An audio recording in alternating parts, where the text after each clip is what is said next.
Hello, everyone, and welcome to the Never Open Podcast, the podcast open to everyone, except if you're a certain kind of wrestler. Look, if you're a wrestler in a major company and you leak shit to the dirt sheets, you a bitch, and an insecure one at that.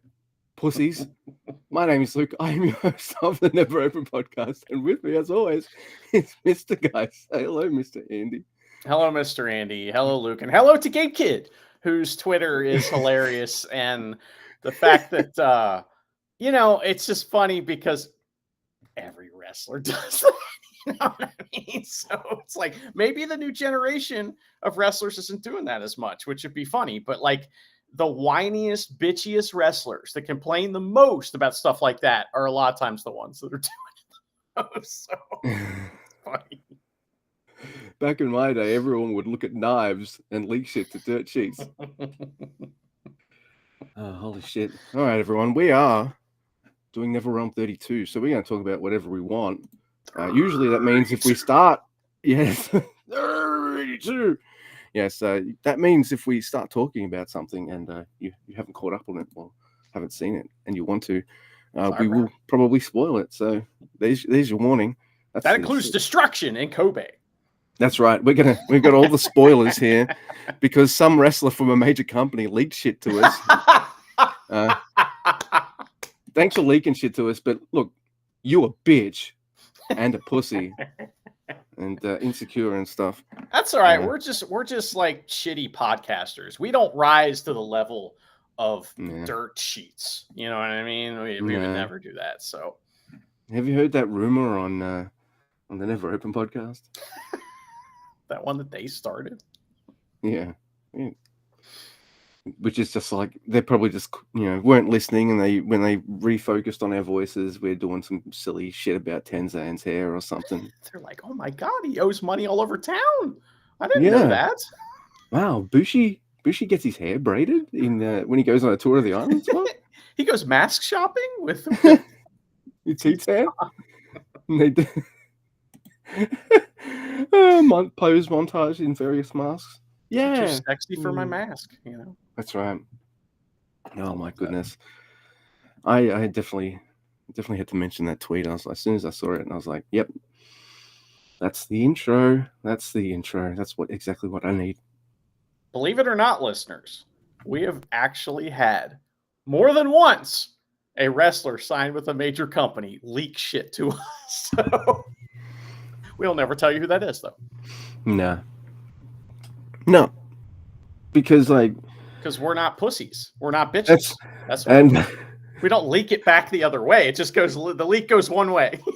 So. Yeah, we're a little insecure there. There's just a little bit. Yeah, but no. We just want to talk about what's on the bloody screen most of the time. Actually, all of the time. It's true. Yeah. I mean, if we're talking about stuff that happened off the screen, it's more likely we're making it up. So. Yeah, that's true. Blatantly as well. So it's pretty obvious. You'd have to be the dumbest dirt sheet to believe anything I say.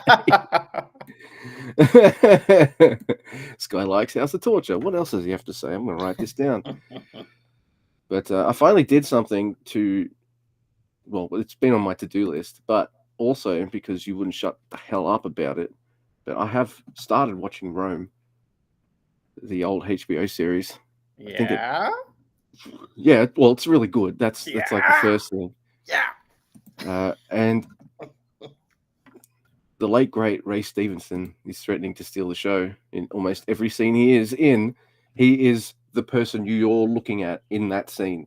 Mm-hmm. Caesar's over here. And I'm like, no, I'm looking at Titus Paulus going, yeah, I guess I'm following you now. Okay, yeah. Follow me like everybody, like he does. Yeah, okay, I guess, yeah.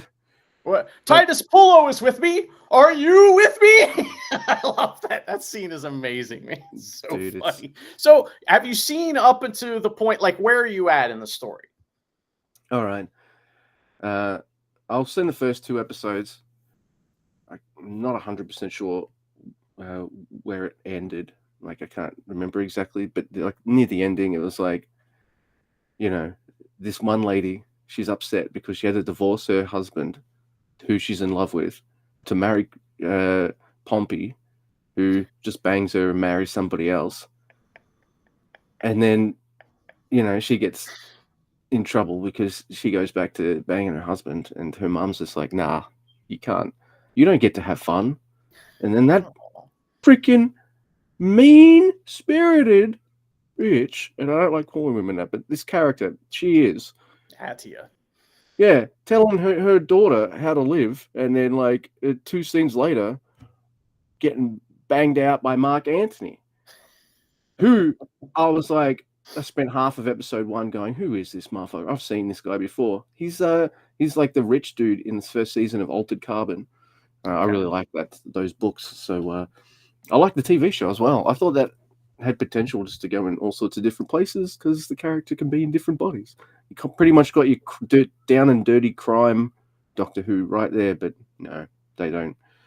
They didn't keep it going. I like that show. Anyway, Purefoy, like I can't remember his first name. Purefoy, yeah, yeah, that's his name. And that dude. See, that's the thing about Rome is that you got all these people just chewing the scenery. Character actors, yeah, and they're all so good, but they don't take away from each other somehow. It's like balanced right.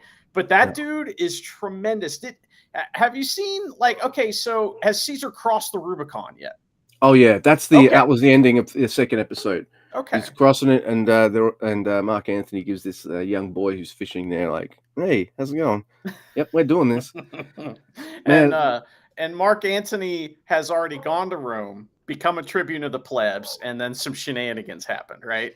Oh yeah, because Titus Paulus, he got into a fight over cheaters. Like he was getting cheated out of his denarii, I think it was. I can't remember the currency. Talents, right. Something. Sesterce. There you go. Yeah. There we go. But he was legit getting cheated, so he just like straight up murders a couple people, and he gets brained in the head.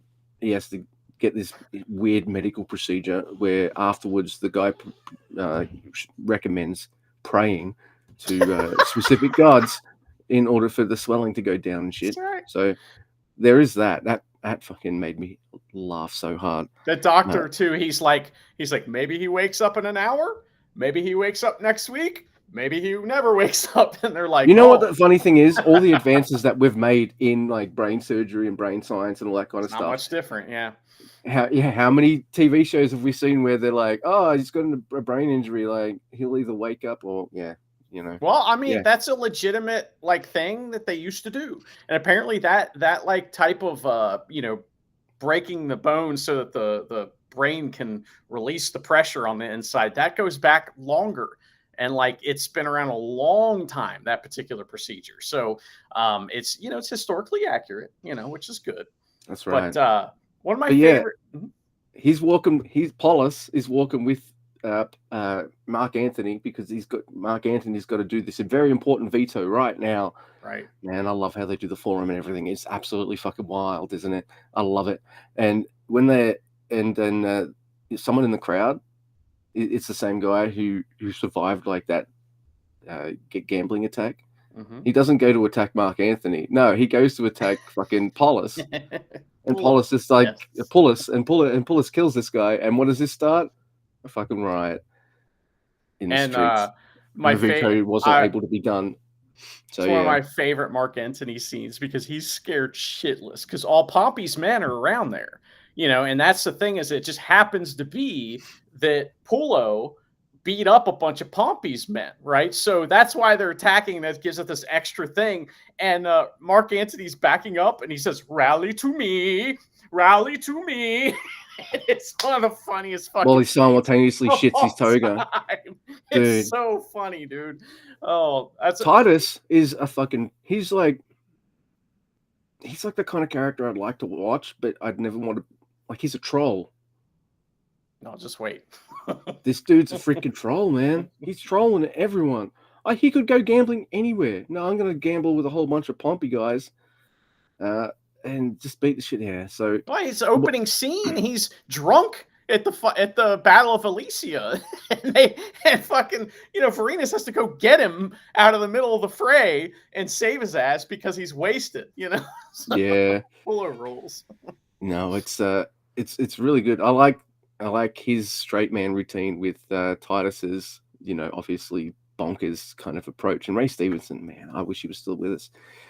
Last thing I saw him in was the absolutely incredible Triple R, the Oh Indian yeah, Hollywood yeah, movie that was so where they awesome. throw fucking lions and shit at each other. And he is the English colonial big bad who needs to get his comeuppance, and he just chews the scenery in that. You could tell he loved absolutely every second of being in that film. You could just look at his face, and his missus in that movie is like, she's like the German Nazi lady that both Indiana Jones and his dad banged Oh in yeah. Last Crusade.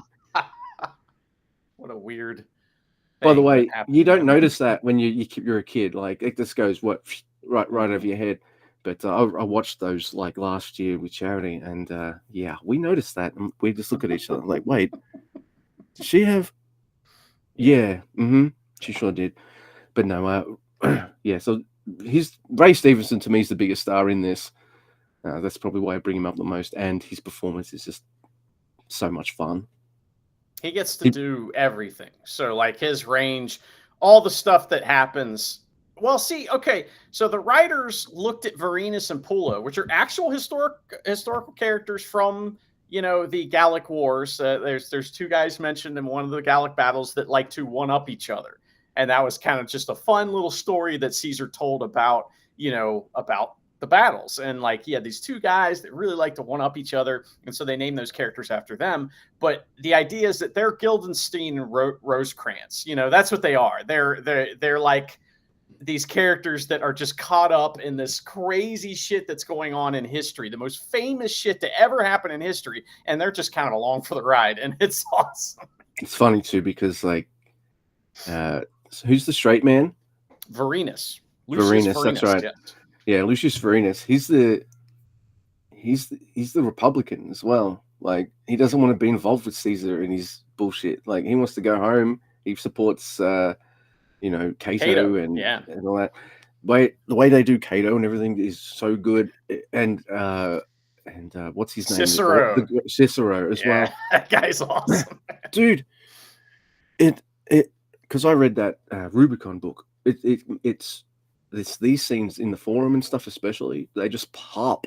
Mm-hmm. They just pop. It's like, man, I kind of wish I watched this before I read that book, because then I could visualize kind of all the faces and stuff a little better. It doesn't matter, you don't really need to. But from now on, that's Cicero. Whenever you read a book, and like and the Reese Hines or whatever his name is I can't remember what his name is, but the guy that plays Caesar. I mean, holy fucking shit, he is incredible, incredible. Dude, I know Ray Stevenson kind of steals a lot of the show, but the guy playing Caesar, he brings the balls to Caesar. Man, it's really good. Brutus is awesome too. Oh, dude, as soon as I saw Brutus, they cast him well, because as soon as I saw the guy Brutus, I was like, I want to punch him in the face. And that's kind of what Brutus is. Like, he's the guy who's like, he's the villain in the TV show that comes in season 1, and then he doesn't die until the final fucking episode of the whole series, Yeah. Like, Octavian finally fucking gets he kills himself because Octavian's probably like got his army there about to whoop his ass. Oh, sorry, Mark Antony's army, because he needed Mark Antony's help.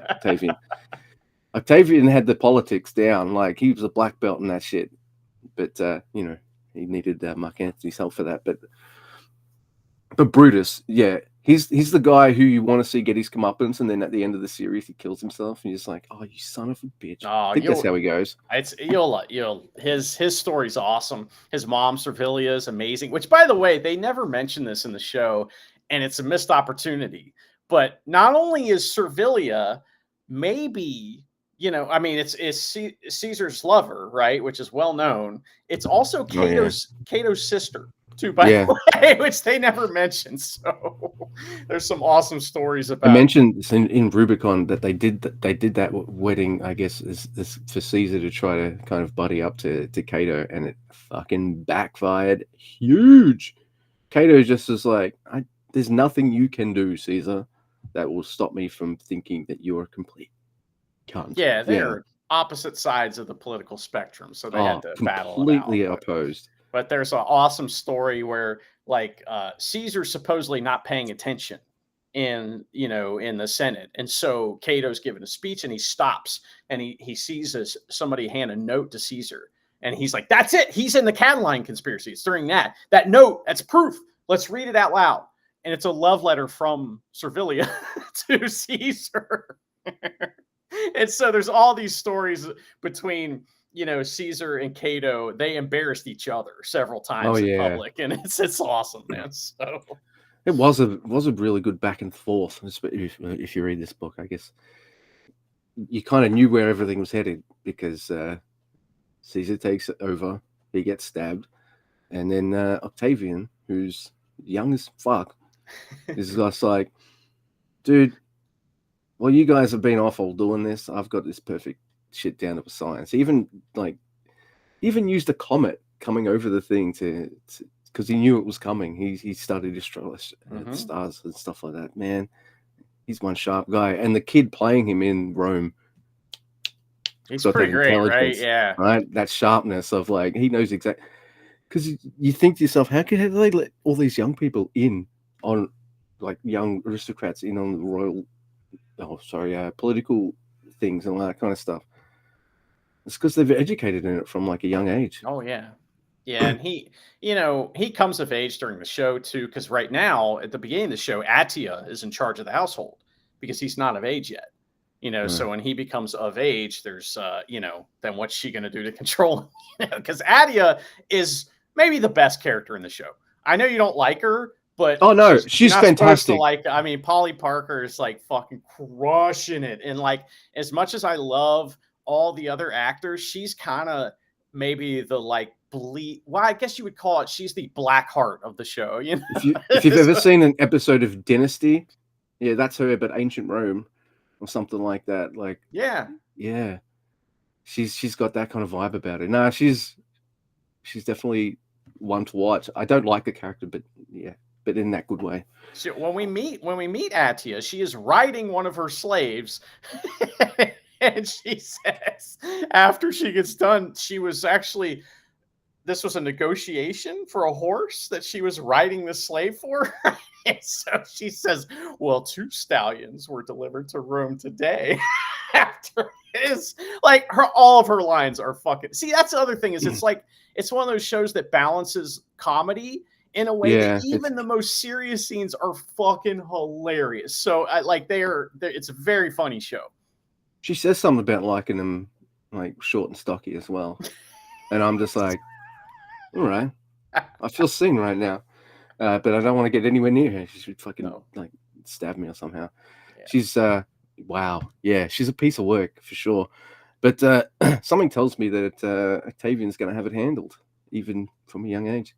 We'll see. It's gonna take a while, but maybe. But he's pretty much the emperor before he's 30. It's something like that, or around that age. So. Well, I'm so glad you like it. It's like one of those. There's that nervous thing where it's like, I've been waiting for you to try that, and like, I've shown you stuff that I thought was some of the best shit ever, and you've been like, So I was really worried you were going to poo-poo this, but man, I don't see how someone could.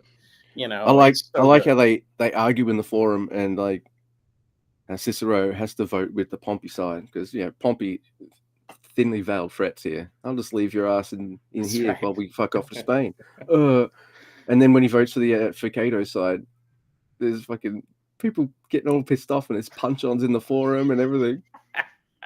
Politicians just beating each other up. It's amazing. Typical, Yeah. Like it. I can't wait to. So, what are you just going to watch an episode a week, or is this like everyone watching, or are you just going to watch it whenever? Well, I'm watching it with Charity. Okay. We just haven't had a chance to watch any more yet. Last night, Monday nights, usually we watch an episode or 2 of Trailer Park Boys with my sister. Oh, that's a fun. So we're up to season 4 at the moment. We've seen it before, Charity and I. Michelle's never seen it. We did Always Sunny. We finished all those, and then now we're doing this one. Something funny. Watch it online and just a few laughs and stuff. I like how Trailer Park Boys every season someone else is the bad guy, and some like all the relationships change every single season. You know, somebody's married to this person. Oh no, now they're dating. Or it's The like season we're up to now, like Ricky is the trailer park supervisor, right. and Ricky's like, we've got all this weed. We can use this. We could sell this to buy like a fucking island or stuff. And then Julian has this fucking flashbulb going on his life. Island. We could buy the trailer park. And we all agreed, like, hey, wait a minute. Wouldn't you? You could put a trailer park on the island. Yeah. Yep. So they're stupid. Having known alcoholics in my life, the guy Jim Leahy is like, it's so realistic though. Like, I know it's cartoonish, and yes, he's silly and he couldn't drink that much and live. You know what I mean? I know that, but if you've been around actual alcoholics, sometimes it's like that a lot. And like, it's shocking how accurate his portrayal of an alcoholic is, and how just ridiculous it is. And he is the liquor, you know, his whole, like, his thing where he has to say shit before everything. Oh, shit birds are going to make a shit storm. And that's when, you know, he's really drunk and he's starting to plan some crazy shit. You know? This cop dude, right, is trying to tell him a story about the boy who cried wolf, and he's not getting it. So he changes it to the boy who cried shit wolf, and Leahy understands. Have you noticed that every policeman is gay in the show too? Oh yeah. So fun. And they know Ricky. Not Ricky, sorry. Randy. Julian. Well, yeah. And they all think Julian's the sexiest man who's ever lived. Sexy and I love it. My favorite episode of that show ever is the one where, and I don't even know what the idea is behind it, but it's like, okay, so J-Rock, who is a tremendous character, he has gotten some equipment to make his own, like, you know, music and stuff, and Ricky goes to repossess it for some reason. And when he does this, there is one of the best, like, you know, physical comedy scenes I've ever seen in my life, where he's trying to take a washing machine and put it in a shopping cart and just move it around. And it just goes every which way it could go wrong. He figures out, and it's amazing. And it's like, it just makes me piss myself laughing. No, it's great.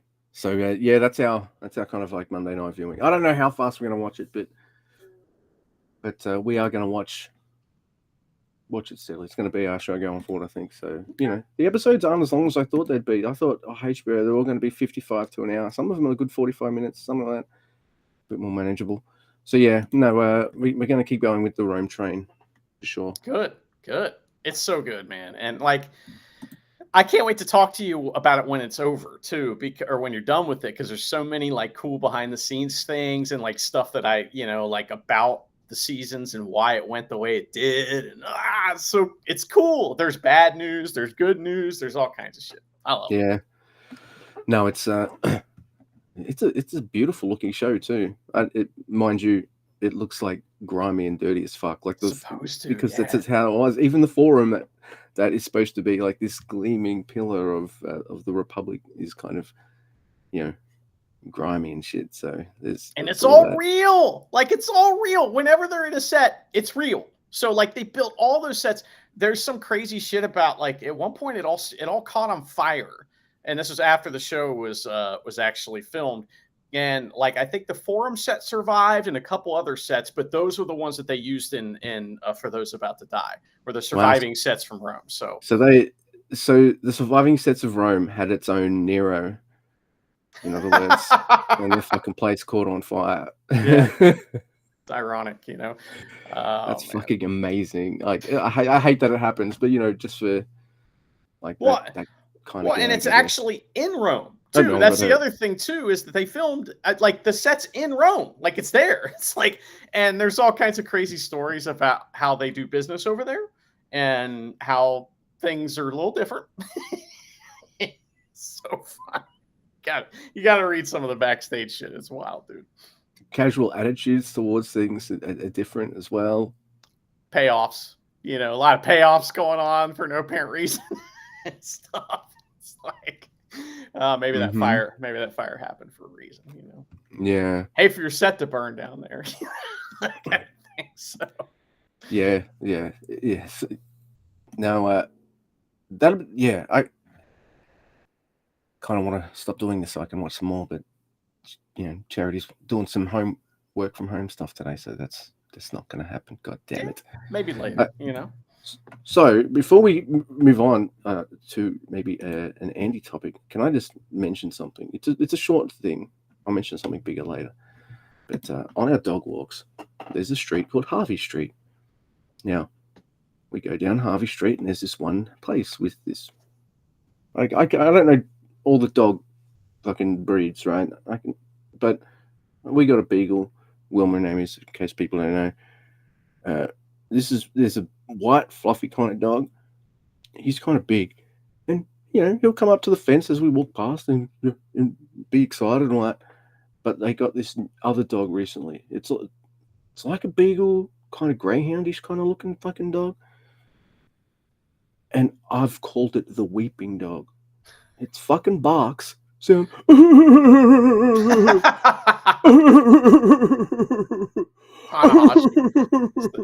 yeah. It's like Tanahashi crying, yeah. It's a very pretty dog as well. So yeah, that does track. But and I've just taken the being like, just tranquilo. Doesn't matter if it's like outside or in the house that it lives in. Eventually, like even through the glass, I'll have to put my headphones to the side. Yeah, that's funny. So the weeping dog on Harvey Street.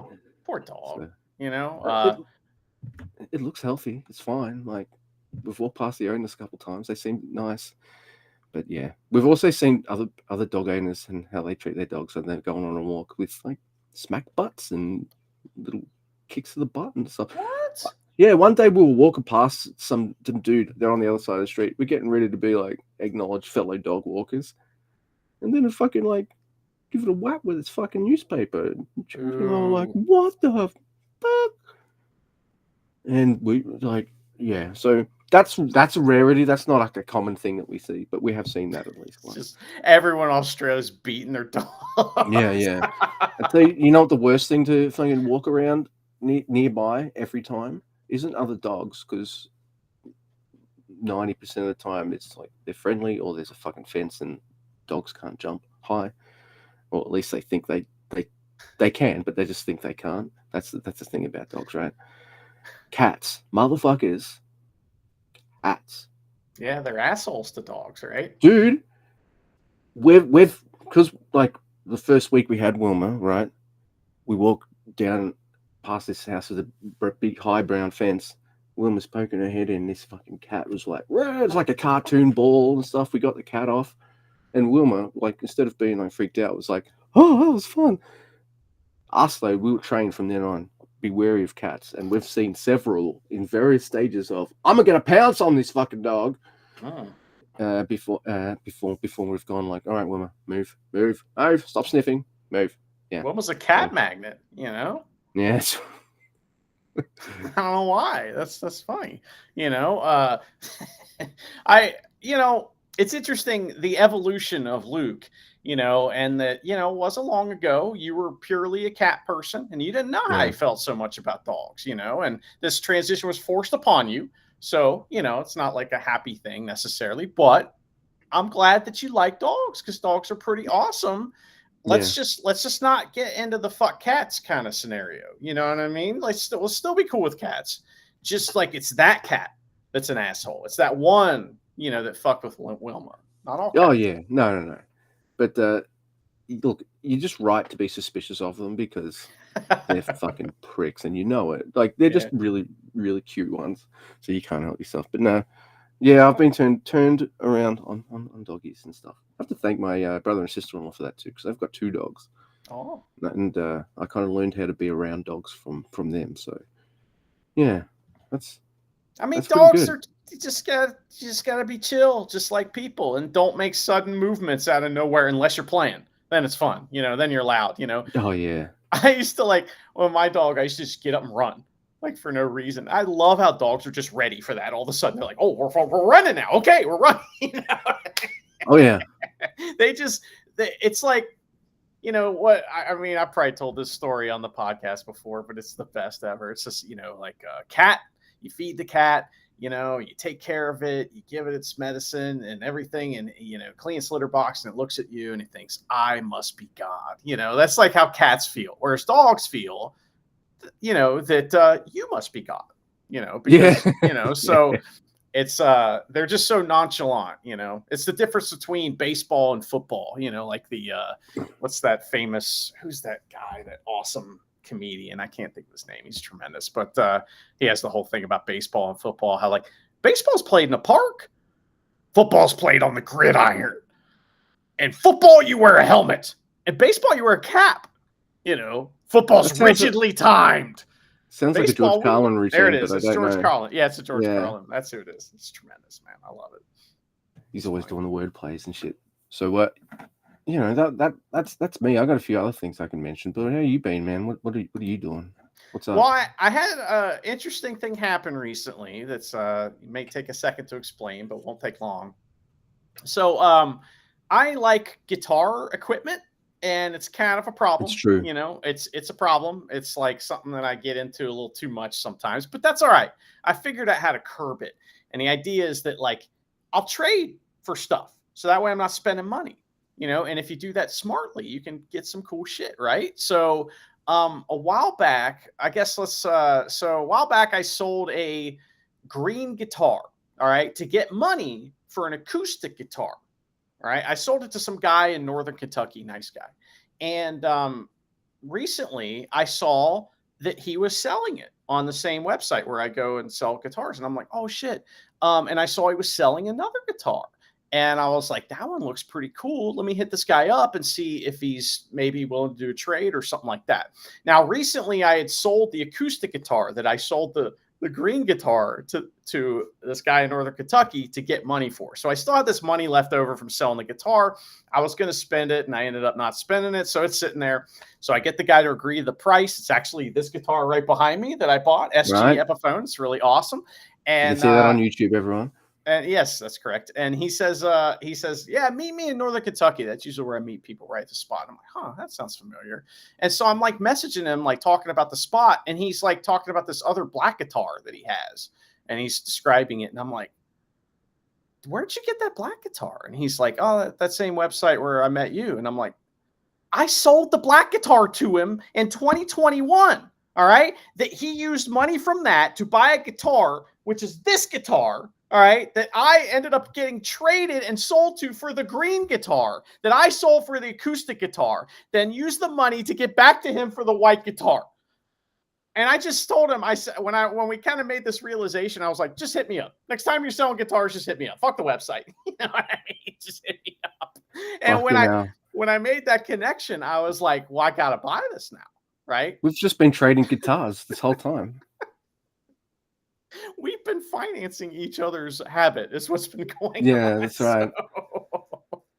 But he's a nice guy, and you know, I thought it was pretty cool that you know, I have some horror stories from that kind of, you know, thing, but mostly it's just normal shit. But every once in a while there's a horror story, but that's a good story. That's kind of cool. You know, it's like, oh, that worked out well. Fuck yeah, man. That's fucking awesome. Yeah.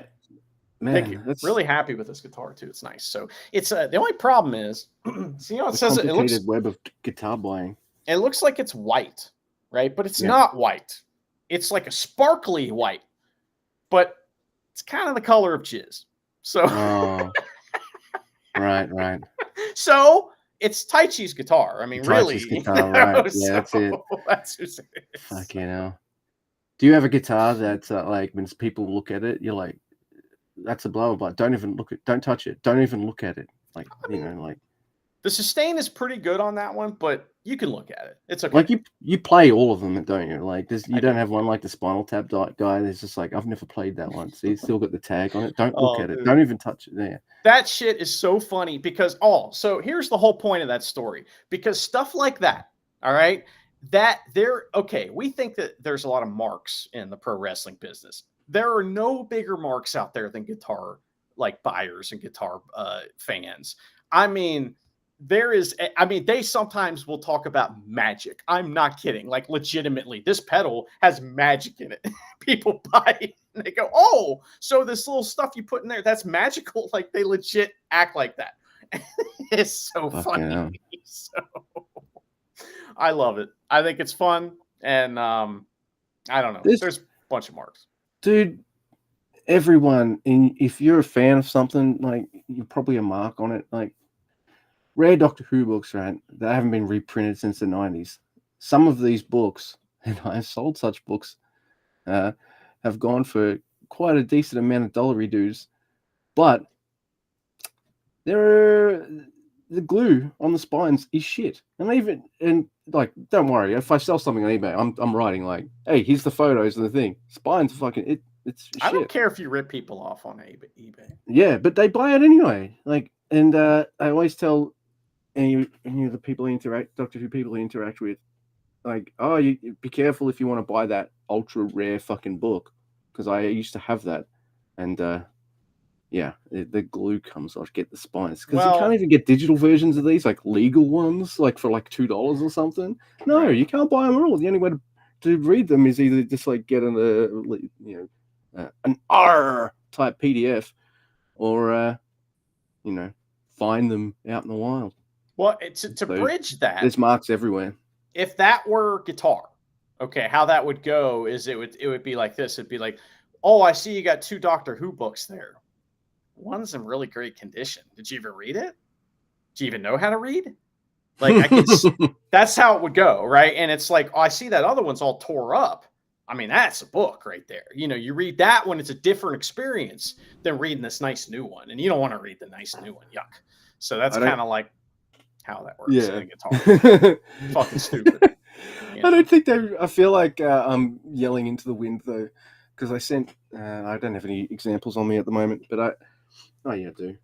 I sent examples of like how I read my book. Sorry about the little noises there. This is an extreme example, but it's a book that's kind of like in tatters and it's falling apart. I'm known to like not only open these, but like if I've read something on my shelf, the spine's creased. Sure. Shit like that. I will like read and then fold this over one there, like that, shit like that. Yeah, right. And people get horrified by that. And I'm like, dude, I didn't buy this because, like, yeah, I'm a Doctor Who fan. I want to collect this stuff, but like, I didn't buy it just for it to gather dust on my shelf. I'm gonna read the shit out of this, crack that shit. Get out of here. They make guitars nowadays that come relict, meaning they're like pre-ripped jeans. Yes, it's exactly that. Off. It's pre-ripped jeans, but it's guitar, and it is very popular, and it's fucking stupid. So Keith Richards played that before he actually played that. Right. His fucking shadow touched it or something. I saw a post today on the internet where someone was asking for tips on how to wear the guitar faster. Play it, fuck nut. What the fuck? Yeah, that's the idea, is you play it. But I mean, a good guitar doesn't wear fast.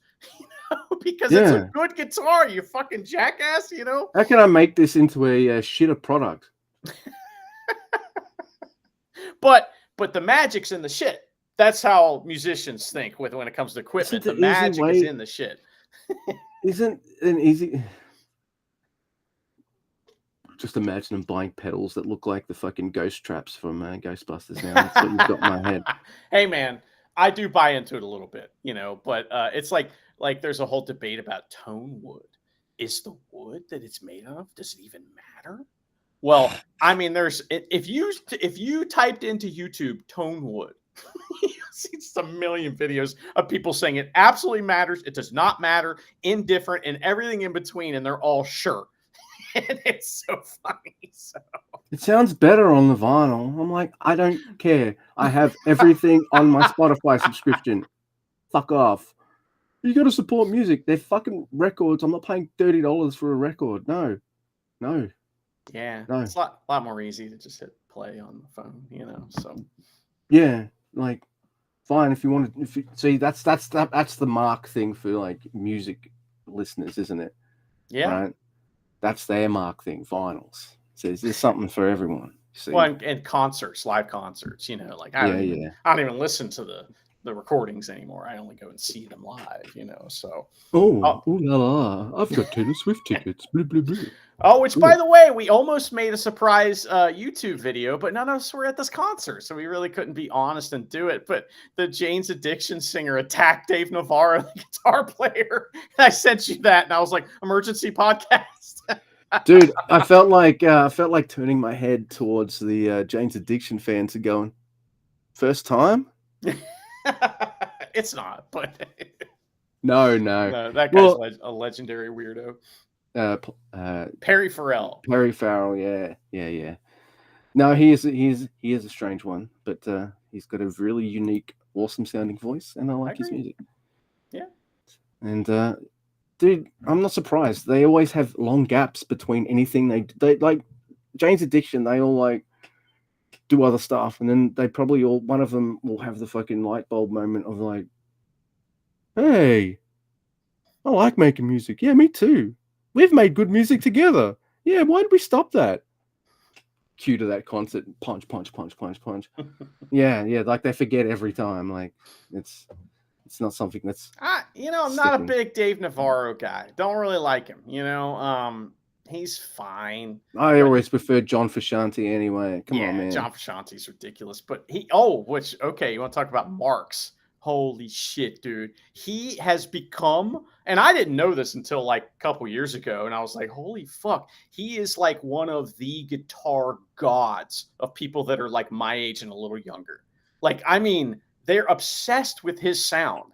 And I'm like, yeah, he's fantastic, but Navarro or Frusciante? John Frusciante. Yeah. It's like, the guy's awesome. Don't get me wrong.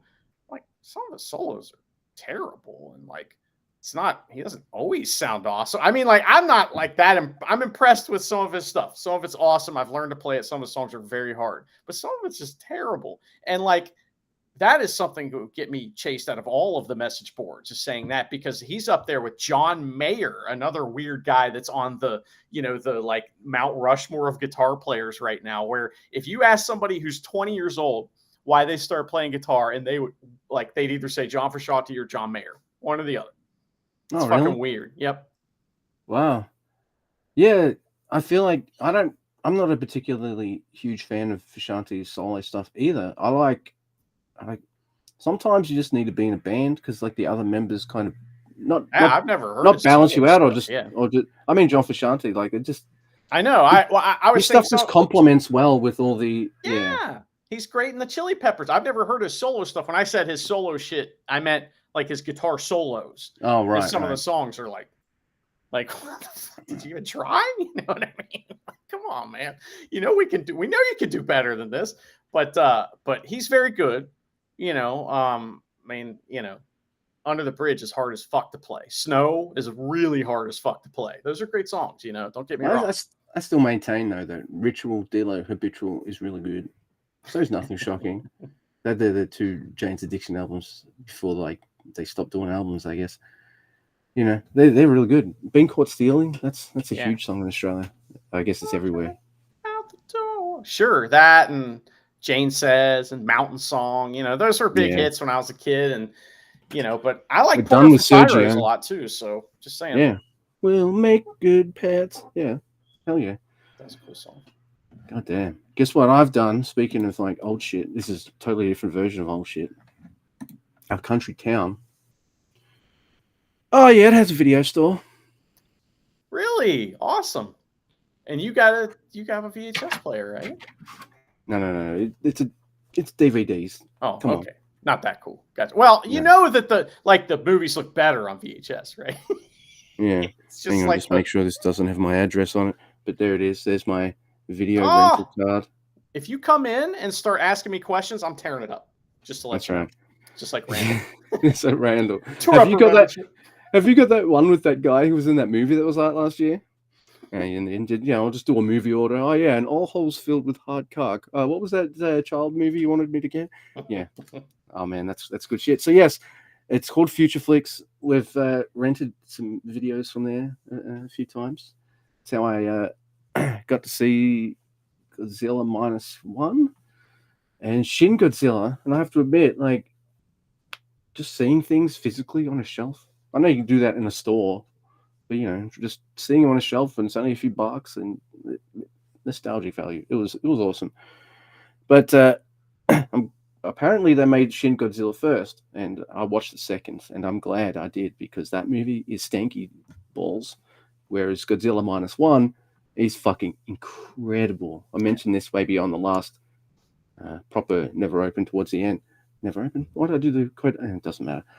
But and I said I absolutely love that movie. Charity and I just couldn't get enough of it. Whereas Shin Godzilla, fuck me, what the? And I know what they were going for satire. I know the satire they were going for in that movie, but nothing happens. Oh, it's all boardroom meetings. The whole movie is boardroom meetings. The whole fucking movie is boardroom. And they use Godzilla even more sparingly in Shin Godzilla than they do in Minus One. Minus One, I don't think they're related at all, those two films, but unless they're made by the same. You told me they were part of a trilogy, and I was like, oh. Well, maybe that's what I read at the time, but they haven't made a third one. But all I have to say is, I'm glad I didn't start with a start. But Shin Godzilla is set in the year it was made, whereas Minus One set, I don't know. Well, it's got after World War II time periods. Yeah, I think there's post World War II. I thought Minus One was fantastic. I went and saw it in the theater. And that would have been incredible. What a great experience, So that's why I like watching stuff at home. I'm gonna watch movies at home, of course. But man, I still go to the theater as much as I can. I love it. It's so fun, man. Yeah. We haven't been so much lately. It's like $20 each, and is it really? Jesus, something like that. Aussie dollar reduced or something equivalent, So yeah, I go early in the morning. We have showings at 10 a.m. at my place, so I'll go. And like cheaper. It'll be like $6 or something like that, Jesus Christ! See, I would have seen everything at the movies, even the shit I'm not interested in, if they were that cheap. Mm-hmm. There you go, moviegoers. I've just increased your profits slightly. Put more butts on seats if the tickets are cheaper, right? Yeah, you'd think so. I bet you your local theater has like a Tuesday deal or something like that maybe. Yeah, but it's like $16 or something like that. Yeah, but that's like $6 in America, because our dollars are worth so much more because that'd be closer to $10. That'd be closer to $10. Maybe 11. Yeah, and if there was 10 and 11 Aussie dollar reduce, I would. There we go. That's not as good as the first number, but if you count the righteous indignation though, and the freedom, our money counts more. Because we're the center of the universe. Didn't you know? Yeah, but I can't pause the movie when I got to go piss, and every movie needs to be fucking 2.5 hours now. See. You're talking yourself out of going to imaginary movies right now. Yeah, that's right. That's right. I do hate it when movies are long, and sometimes, I went and saw the Kevin Costner Horizon movie. Good Lord, it was so long, and it was fine. It was not great. It was not bad. It was just a movie, and it's like, this is what you're ruining Yellowstone over, you fucking asshole? Oh, yeah, that was his magnus opus that he just needed to leave one of the most iconic shows of a generation for. And look, it doesn't matter if it's your show or not. It is.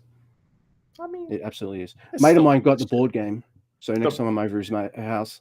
Yellowstone board game. Interesting. Well, I like to play a game where I look for any kind of Yellowstone stuff.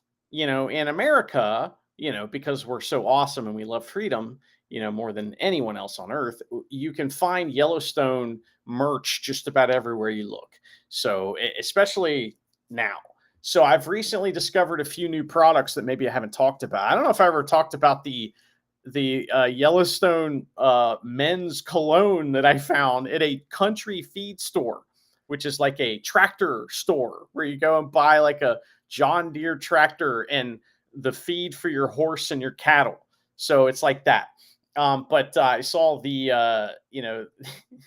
the Yellowstone, and I don't know what it smells like. To me, it smells like murder. Death and decay is probably what it smells like. But anyway, the other thing that I saw the other day is that now they have frozen meals, right? and they're all like different forms of mac and cheese, which tells you a little bit about, who they're trying to sell it to, I guess, is that it's got to have cheese in it or something like that. But I think it's funny because John Dutton has his own private chef on the show. And the guy shows up every once in a while. His name's Gator, but it says nothing about fucking Gator on the packaging. It should have a picture of fucking Gator on there, like holding it up, like, look what I made for you. It should be that. That's what I think. But that is one thing that I found recently. There are probably many others, but I like playing the game where I get to find the Yellowstone merch out in the wild. So that's what I did. Awesome. Did you find any at the train station? No, the bus station, because you don't come back from the train station. Oh, that's right. That's the. I wonder if that's in the board there. game. Oh yes, it's got to be, right. You right. know? You fucked up big time. Rip takes you to the train station. It's over. Congratulations. Yeah. And then you shit your pants, even though it's only a board game, because just the idea of Rip coming for you, and even if it's just him going, "Hey, how's it going, Snake?" That's right. Like, what's in that cooler? A snake. Dude, this guy looks like a big, tough dude that could just tear you in half. And I've seen him do almost that exact thing right after he walked through an unbreakable glass wall, right?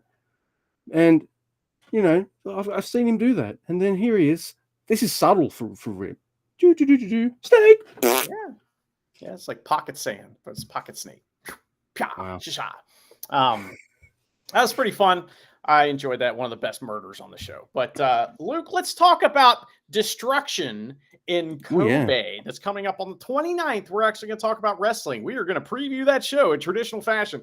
And the first match, Luke, is going to be Yuji Nagata, Tomoaki Hanma, and Tiger Mask versus Shota Umino, Ryusuke Taguchi, and Dragon Dia, making his triumphant return to New Japan to get pinned. Yeah, you'd think so, but he might have a bit of shooter armor there. Tiger's that mask is right there, dude. Taguchi's also there. Yeah, he's on a big losing streak too. Versus Dick Togo. Yeah, he did. Yeah, because he's got the Togo mini story happening. He's going to get involved in something in the future. By the way, I learned something yesterday. I connected something in my brain that I had not connected before. So there is an old manga that's been around since like the 60s, and it's called Golgo 13. Are you familiar with this? It's like a spy. They made a video game about it. They did. Mayfac Conspiracy, and there's also Top Secret Episode. Okay.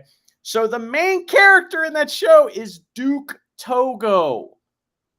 That's where Dick Togo got his name, and that's the cool guy character and stuff. Is that? That's fucking cool. Yeah. I mean, there's no way that's not the connection because it's so similar. I'm like, it's got to be it. But I was like, I was reading about the the Top Secret Episode because I hadn't played it since I was a little kid, and I remember liking that game, but it was very adult. There's like sex in it and murder with blood and stuff like that. It's a good game. My teenage mind playing Max Payne and Max Payne 2. I'm like, whoa. Yeah. No, and that had a very graphic novel-y like edge to it too. That game, didn't it? Yeah, kind of. It was like that was the game where you could control time. With that's it. Like, did you take pills? Is that what it was? I can't remember if you took pills or something like that, but he slowed time down. It was kind of cool. Send your emails to destruction@kobe.com. That's right. We got LIJ versus Empire next. That's Yota Tsuji, Hiromu and Bushi, Jeff Cobb, Callum Newman, and Akira. I guess we're set. Wait, why wouldn't you have the match here on Destruction, the 15-minute title match? I guess. I thought it would be. Yeah, same. We'll see what else there is. I can't do three-way match now. Were they going to do a three-way match for that title? Three-way 15-minute match? How's that going to work? You can't. I don't like that. I don't want that. No, I don't. So I reckon it was supposed to be Ren Narita, and the Yota Tsuji match isn't supposed to happen until after the Destruction tour. And then they've just decided, you know what? Let's just go with the Yota Tsuji story and not bring it early at Destruction and just keep it going. Do you think, Luke, that Hiroki Goto leaks stuff to the dirt sheets? Is that because you think he's a bitch? Well, I'm thinking like okay, so Yoshi leaks stuff about Goto, but it's never anything interesting. You know what I mean? And so they're like, "Oh yeah, thanks for the inside info." And he's like, "Goto was really tired this morning." Goto really liked that shitty Aussie pub food. Yes, that's right. Don't tell anybody. I'm telling you this, but Goto is old. That's right. There's a lot of information. But anyway, this is a match that we're going to have, which is Hiroki Goto versus Gabe Kidd. It is not for that title. No. It's for tag team shit is what this is for. So. Yeah. I mean, you could have just made this a strong, unless they decide to have Goto win, and then like you don't want to transfer that title over, I guess. But if you make it a title match, you give him a nice little defense thing or something. Well, I think if I won't be mad if Goto wins. We know where this is going. You know what I mean? So I'm interested. I think we would also. Do you think that we'd also be getting? I feel like we should be getting Jake Lee versus Yoshihashi too, right? But yeah. I say like switch that. But Jake Lee's a little on the injured side at the moment. I don't know how long he's out or anything. We don't have updates. Got signed and it's like, dude, this is never wrong.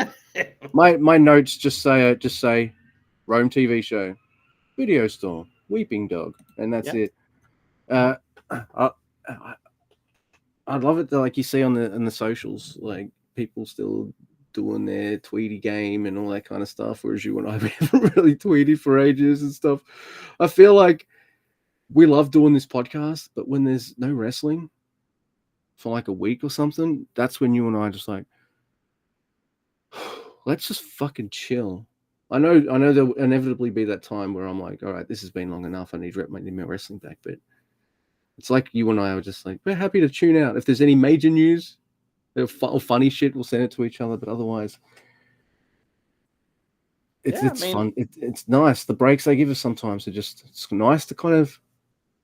I like the relentlessness of it sometimes, and other times I'm just like, I'll get another week off. That's fucking sweet. Well, it's all go or all no, So yeah. But I'm hoping Gabe Kidd beats the absolute shit out of Hiroki Goto. It's fucking old ass. More like Hiroki slow-mo. Am I right? Nudge. Wink, say no more. Say no more. Oh my god. I guess we got like so yeah. I'm hoping Gabe Kidd just kicks his ass, and that would make me very happy. Then we got like Team DK, not the tag champs, by the way. They're still the Team DK are the tag champs, right? Oh, I'm sorry. I was getting ready for Taichi's name to be said. Oh yeah, I have his jizz colored. All right, so we got Sonata, Taka Michinoku, and the Holy Emperor Taichi. Hey, there we go. Need to get him to sign that now. You don't even know. I'll just sign Yennery dudes, that's for sure. And they're wrestling against Zack Sabre, Kosai Fujita, and X. Can I just ask, where are the tag team champions? Who? Oh, yeah. It's Shane Haste and Mikey Nichols, isn't it? Yeah, they'll be back soon, I'm sure. Yeah. It's a bit weird that we haven't seen them, but I'm kind of missing the two dudes. I haven't looked at what's after Destruction. How long does Destruction go? What's that? Road to Rebuilding begins. Yeah.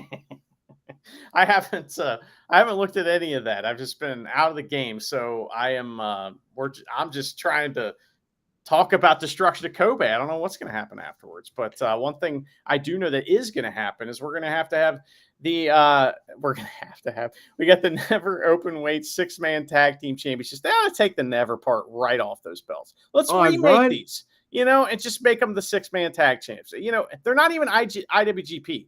They're Never, which is not right. But anyway, I don't like the logo of our title being on those titles either. Even when I'm a little on the upside of the stank belts, I still call them stank belts, and I don't want the word Never to be printed on them. No, that's true. That word is not. It's not stanky. The only time I've ever felt like that was not the case was when Shingo had both of them. Then I'm like, well, he's the champ of Mount Everest, and he's the fucking king. Yeah. So that's like Should have gave him all 3 belts, you know? He had 4 of them then. But when Yoshihashi had it, it was like, ugh, still That's the thing about dragons, right? They want to collect all the gold and the riches and chuck them in their fucking caves so no one other motherfucker can touch them. Oh, man. I watched this awesome cartoon that I hadn't seen in a long time called Flight of Dragons. It's Rankin Bass. It's fucking dope, dude. It's a musical. It's like old, like Lord of the Rings style or whatever. But in it, like all of the science of dragons gets explained, and there's some awesome parts. Like, for example, the reason why they sleep on gold is because it's soft to them. So like because they yeah, so like to them, sleeping on it has to be something that's firm, but it also has to be soft to them. So because it's gold, it's a soft metal, which they explain it much better. But that's a tremendous movie. That's a pretty good idea. James Earl Jones plays the evil wizard too, and he's what a legend. He's out of control. So anyway, it's Oleg, James Earl Jones, Tanahashi, and his name's Omadon, the evil wizard. Fucking great name. Fucking nice. Versus you got Toriano, then we got the Ogre of Gormley Keep. I mean Evil, Show, and this is Show this time. It's Show and and Yujiro. See, when Show came out and was just like, oh no, that's not the team you should have beat. Just scratching my itchy ear. So that's not the Show you should be focused. Show's like comes out, he's like, oh no, that's not the team to beat. No, that's the Stank team. I'm like, yeah, no shit. Yujiro's on it. Get him the fuck out, and let's make it Show evil, like the evil Dick Show, right? Ben got hurt, but he wasn't even going to be in this anyway. I'm confused. No. Let's make this the evil Dick Show, right? I'd love that. Let's do it. No, it's evil Show and Yujiro. I'm like, Yujiro. Dick Togo will be there. I know he'll be there, but I'd rather. I can't wait to see Yujiro wrestle Bolton Oleg. That's always a blast. How does that work, man? How does that work? No, yeah. Like Yujiro's not. You know why you don't see Yujiro one-on-one with Young Lions? Because he's not the. He doesn't care about training. No one wants to see that either. That's why. Yujiro's on a roller coaster that goes like this. It's a fucking straight line. Oh, no, it's going like this, my friend. So right. It is going down. So. But, it's like down straight for a bit, down straight for a bit, down straight for a bit. Like, that's... Yeah. Like, you don't watch him and be like, this motherfucker can wrestle a broom handle. You just be like, all right, now he's going to bite this broom handle's finger. Now he's going to boot it in the face. Oh, look, he's taking the broom outside straight away. Oh, look, Pimp Cane. Oh, fucking Yujiro. He's. You know what? I'm not going to beat the Yujiro dead horse. I need another horse of Yujiro for me to beat up. That's how much I think of. It's just dust at this point. It's just a pile of stinky dust. Dust. With a pair of jorts laying amongst it. Oh, yeah. The jorts didn't break down at all. No, those are lasting forever. There's going to be micro jorts in our blood. Micro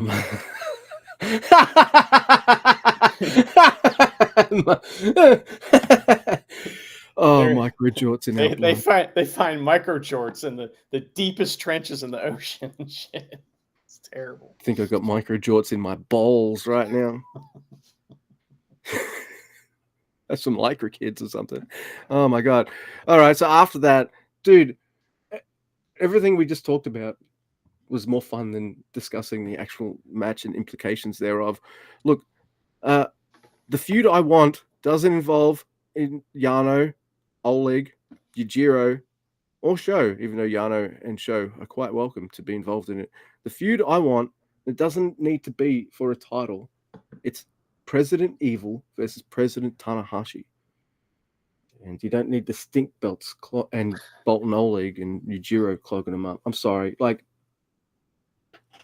I like some of what Oleg does, but I'm not sold on him like New Japan seems to be. Like everyone in New Japan seems to be. Everyone just sees this guy. Like, who works there, and it's just like, oh my god, ah! Like the Cream Freeze scene in fucking South Park or something. And I'm just like, yeah, he's got promise. Be good in a couple of years. Yeah. What's next, Luke? All right. Oh, dude, our champion is wrestling. It's that absolute fucking asshole, Yoshinobu Kanemaru, getting a title shot against our boy Doki. What? It's his Doki's first gonna title. win. It's his Second title defense. dude. Like, all right, Kanemaru's never been junior champion, so all right. I'd like him to have it at least once, maybe, because I think he's tremendous and he deserves at least one run with it. However, I like your idea better of, all right, we've just had Doki beat the absolute fucking one of the top 3 of the junior division. Here's what we do next: give him someone he can comfortably ass whoop. I don't know. It feels kind of good for me to see Doki in that position and not be, I'm nervous. I'm still nervous, but yeah, I'm going to be nervous every match. But Yeah, it's nice to think though, at least part of my brain being like, you know what? I think Doki's in the I'm going to convincingly kick the shit out of this guy position. And wait, Doki's in that Doki's in that position. I love this. I can't wait for this match. It's going to be yeah. That'll be fun. Let's see here, and then the main event. Oh, it's not even the main event. All right, we gotta get moving here. So it's then we got the Never Open title match. It'll be Shingo versus Nari. That'll be awesome. We know. We don't have to talk much about that. Another one of our champions, Hanare, versus like the best wrestler on earth. So hook that up to my veins. We're in. And then after that, we still don't have the fucking main event because after that, all right, no offense, David Finlay, but how does David Finlay and Yoshihashi, how's that on after the Never Open title? Like, seriously. Piss break match. Oh, that's the Divas match spot, right? Yes. Fair enough. Sorry, Finlay, and we love you, mate. But there is that, and then we've got the main event, which, like, Great-O-Khan is in the position that Kanemaru's in on this card, right? He's there to get his ass kicked by Naito and stuff, but I don't care because it is Great-O-Khan in the main event against New Japan's top boy. I don't care. He's almost going to win like a bunch of times, so it'll be great. Yeah. I don't care who wins. Like, who wins? We do. And I've been begging for them to do cool shit with Great-O-Khan for ages, and man, I'm on cloud 9 now. They're doing good shit with Great-O-Khan. Others I like, whose name are Hanare and Doki. That's pretty good. That's going to be destruction. It's going to be a great show. Man. Fuck yeah. I can't wait for that. There's a lot of great matches on that, and I'm low-key still interested in seeing Gabe Kidd versus Hiroki Slow-Mo. So there we go. That's great. I knew you'd love that. Yeah. All right, man. You have an important sports ball match to watch, and we should let you get to do that. And right before we do that, unless there's anything Mr. Andy would like to add, I don't have any of my accoutrements. God damn it, my harmonica or my Sonic. Oh, what a world to be. I've got this remote control there for the TV. How's that work?